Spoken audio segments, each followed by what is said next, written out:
So, you have an idea for a comic. Maybe you're wanting to make a manga or a webtoon, or you're just aiming for like a good old-fashioned comic you host on your own website or publish in like a Barnes & Noble or something, I don't know. Either way, it's a pretty daunting task to take on this huge project and flesh it out an entire story. There's bound to be a lot of doubts, especially when you're new or first starting out with comic creating. Even more experienced creators second guess themselves a lot, trust me. One of the biggest doubts that I see hinder creators the most, though, is whether or not their story idea is good enough for a comic. A common comment I get even in my own comic section is along the lines of, I want to post a comic, but I don't know if it's good enough. And I'm here to tell you, no, it's not. Just kidding. But let me get introductions out of the way before I dive into that so you don't feel like you're, I guess, taking advice from some rando and listening to her like blab about nothing she has experience about. Hi, I'm Kalmia, and I make comics. If you're new here, welcome. If you've been here before, I love you. Right now I'm sitting at my desk. I've got Kakashi chilling here by me, and my cat is glaring at me for no reason. My dream job is none, because who really wants to work? But if I had to choose, it would probably be making comics or video games, or I guess even doing YouTube. I've been making comics and taking art seriously for about like 4 to 5-ish years now, but I made a lot of really bad ones growing up that I never actually took seriously. However, I've been writing for much, much longer than I've been doing art. I started writing at like 10 years old, I think, and I'm really old, like on my deathbed basically, so it's been a long time. I published a comic on Webtoon for about a year before I realized I didn't like anything about it and quietly put it on hiatus. I did get featured on the Hidden Gem section of Webtoon and had a little over 500 followers on the comic itself before I took the hiatus. I only had like 16 updates in total. Now I'm working on a new comic for Webtoon's 2025 contest called, and yes, this is now the confirmed title, To Her Death. It's a fantasy story about a young girl named Miri who is tasked with sacrificing herself in order to save an island from a cycle of essentially like repeating destruction. Here's a few panels from what I have so far. Starting out with comics, I always stressed about my stories and concepts not being original. I'd get this idea that I was super excited about, but as I started fleshing it out, it would just feel too similar to another media that I like. Like this one time I started writing a story about aliens that like came to Earth and the main character living among them, the main character being part human and part alien with like insane powers and like biological ties to the alien government. Sound familiar? Yeah, that's because it is. I felt pretty like disheartened after I watched Steven Universe for the first time and discovered the show's concept shared a lot of strikingly similar concepts to my own story. Love the show though, but in the end I kind of set that story on the back burner because I felt like the concept wasn't original enough, even though I really loved the characters and the story and everything about it. Oftentimes it feels like if you don't have the most unique or like most insane story idea on the planet, then your story is no good. A lot of creators often believe that if your story has similarities to another, then it's not going to be interesting enough, or the audience will be bored of it because they've already seen it. But originality is not the end-all be-all of a concept. Look, originality is a thing of the past, okay? If you wanted to be completely original, well, you should have been born 2 centuries ago, okay, pal? There are millions of books published every year, and hundreds of thousands of comics uploaded online as well. The chances of your idea never being done before, let alone successfully, is pretty dang slim. But here's the good news, your story does not have to be incredibly unique to be loved, memorable, or enjoyed. It's really all about the execution, and that's going to be my core takeaway from this video. Let me put this into perspective for you guys a little bit. Let's say I have a story idea. It's about a boy with a great but dangerous power struggling to find his place in the world, and he learns to accept himself using his power to defeat a great evil, making lots of friends along the way. Well, hate to break it to you, but this concept has been done before. Surprising, I know. Do you know what comic or show I'm talking about? Aw, come on. You mean you couldn't guess that it was Attack on Avatar, Naru Kaizen Universe Man Academia 100? Yeah, you're right. Throw it away and burn it in a fire with the last 20 ideas. It was bad from the beginning. Okay, well, so maybe that one didn't work out, but now I've got a new idea. This time it's about a super kind girl who's a bit of a misfit, and she meets a boy with a troubled past that seems mean, but deep down he's very sweet and caring. And as the two of them spend more time together, they help one another become better people. Alright, now you have to know what this story is. Yeah, I'm not even gonna make up a fake title for this one because wow. I just described basically every single Hallmark movie, 90% of romance webtoons, 90% of romance mangas and animes, and about every single young adult romantasy novel. Despite all of these having almost the exact same core concept, they're all extremely popular, and they're popular for a reason.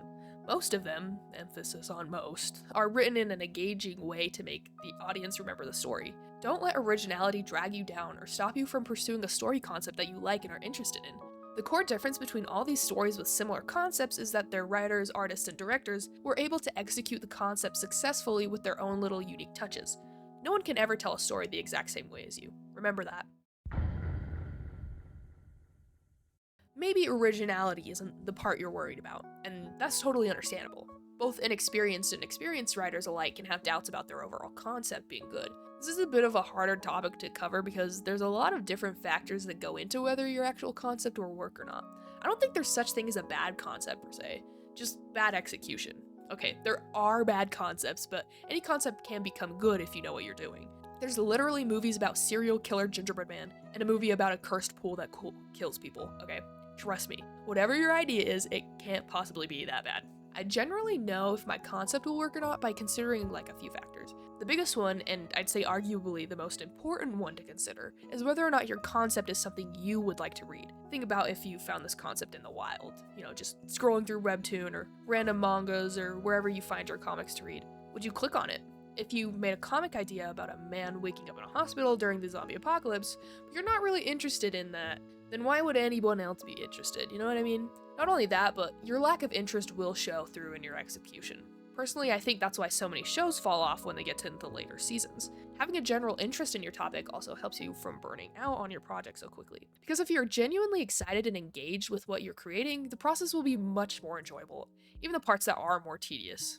But if I'm really trying to figure out if my idea will work out, I usually take a step back and look at the idea from an overarching perspective. If the overall concept will work out for your comic, you kind of have to dive in and determine whether you have enough actual content to be engaging and fulfill whatever premise or promise you present to the readers in the beginning. Andy Byrne is another wonderful YouTuber. Go definitely watch their videos. But they talk about this promise a bit in a recent video, and I'll link it in the description if you want to check it out. But when you're writing a story, you're presenting a sort of guarantee to the readers through things like its synopsis and title. Not only through those things, but also through the opening of your story. Usually Webtoon calls this sort of like the hook. It's generally presented in the first 3 episodes of your story. The webcomic Dagger to the Heart does a great job setting up a premise and presenting a promise to the readers through all of these factors. Firstly, the title, Dagger to the Heart. From this alone, we can kind of figure out that the story probably has something to do with romance, as well as maybe heartbreak, or more literally, some sort of stabbing or killing. I'll give you the rundown of the first episode.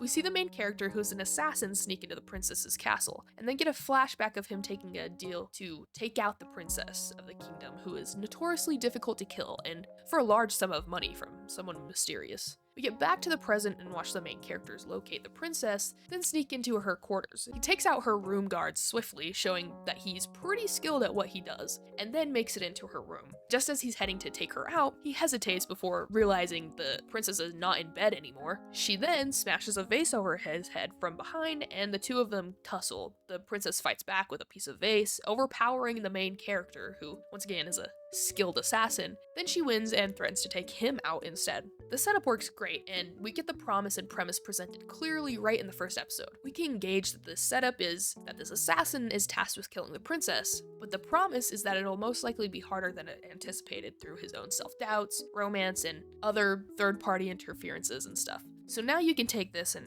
apply it to your own story. What is your premise? What promise are you presenting to the readers through your premise that you will fulfill by the end of the story? Is there enough content there to keep the readers engaged and excited? Will there be enough of a hook to pull them to the end of your story? If you can provide a solid response to these, then your concept will probably be just fine, and you'll be able to find a way to make it intriguing. And it's very important that you not only present your promise and premise accurately, but stick with it through the whole concept. Have you ever read a comic or watched a show and you get a few episodes in and realize that the show is nothing like what you had imagined when you read the synopsis or looked at the pilot? Yeah, that is not what we want when we make a story. We want people to have expectations, and we want to be able to meet most of those expectations. Okay, I know this video is about ideas, but I think it's important to talk about execution because that's like the prime factor in making any idea good.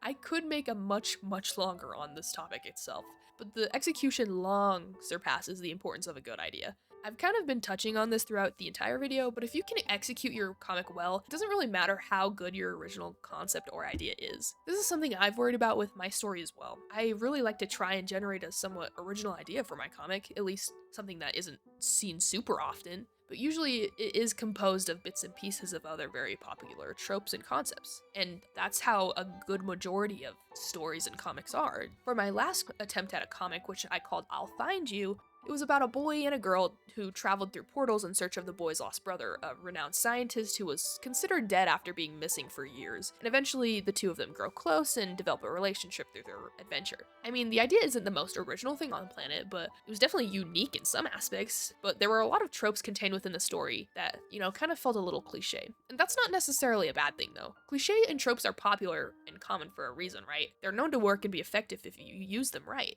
Tropes in particular aren't something you should be scared of as a writer. I think the ability to take them and put them into your story, effectively, mind you, is an incredible skill. Think of how many comics or movies you've seen that use the love triangle trope. It can get pretty tiring to see it over and over and over again. That's why I always see so many people complaining on the Webtoon subreddit about love triangles and stuff like that. But when it's used effectively, sometimes you don't even think about it and you don't even notice it. If you can make a trope add to the story rather than subtract from it, then you've executed it effectively. My comic To Her Death, which I'm working on for the Webtoon contest, is a little bit of the opposite of that. I took a pretty unoriginal premise and added a lot of unique elements to it. I mean, a preteen saving the world from something dangerous is nothing to write home about, but then I added unique elements to it, such as the fact she needs to sacrifice herself to do it, and it becomes just that much more intriguing. Or that everyone on the island who she is trying to actually save hates her, making her job of saving them a little more difficult. And she actually might be doing more harm than good when she uses her powers. And maybe she's not actually the hero everyone thinks she is, or wants her to be. There's of course a lot more, but most of the more interesting and prevalent stuff are pretty big spoilers that I don't touch on the first 3 episodes, so I don't want to get into it too much. But my original point is that the execution is the most important part of a comic idea, not the actual concept itself. Having a sort of boring, unoriginal, or simple concept does not have to deter your story from being good or entertaining. Concepts and execution tie into each other. They're not necessarily mutually exclusive.